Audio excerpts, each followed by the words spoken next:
Hi guys 100 days of weight loss சேலஞ்சில் day 21 இன்றைக்கி morning எழுந்ததுமே weight check பண்ணி பார்த்ததில் 83.9 கிட்ட இருந்ததுங்க. நம்ம வெயிட் லாஸ் ஸ்டார்ட் பண்ண சொல்ல 87 இருந்தால் கிட்டத்தட்ட 3 kg கிட்ட வெயிட் லாஸ் பண்ணியிருக்கேன். எம்டி ஸ்டொமக்கில் எப்போ போல் 2 டம்ளர் அளவுக்கு சுடு தண்ணி குடித்ததுக்கு அப்புறமா 1 டம்ளர் அளவுக்கு வெதுவெதுப்பான சீரக தண்ணியை எடுத்துக்கிட்டேன்.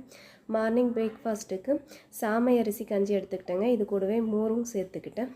கூடவே 1 கப் அளவுக்கு ப்ரோட்டீனுக்காக சிவப்பு கார மணி எடுத்துக்கிட்டேன். ஆஃப்டர்நூன் லஞ்சுக்கு 1 o'clock சிக்கன் பிரியாணி எடுத்துக்கிட்டேன். கொஞ்சமாக ரைஸும் 150 கிராம் அளவுக்கு சிக்கன் எடுத்துக்கிட்டாங்க.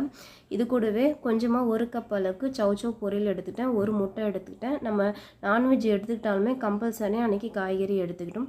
6:30லேருந்து 7 o'clock டின்னருக்கு 2 இட்லியும் சிக்கன் குழம்பு எடுத்து என்னுடைய டின்னரை ஃபினிஷ் பண்ணிக்கிறேன். இந்த மாதிரி வெயிட் லாஸ் பற்றி அப்டேட் வேணும்னா மறக்காமல் என்னுடைய சேனலை சப்ஸ்கிரைப் பண்ணிக்கங்க. தேங்க்ஸ் ஃபார் வாட்சிங்.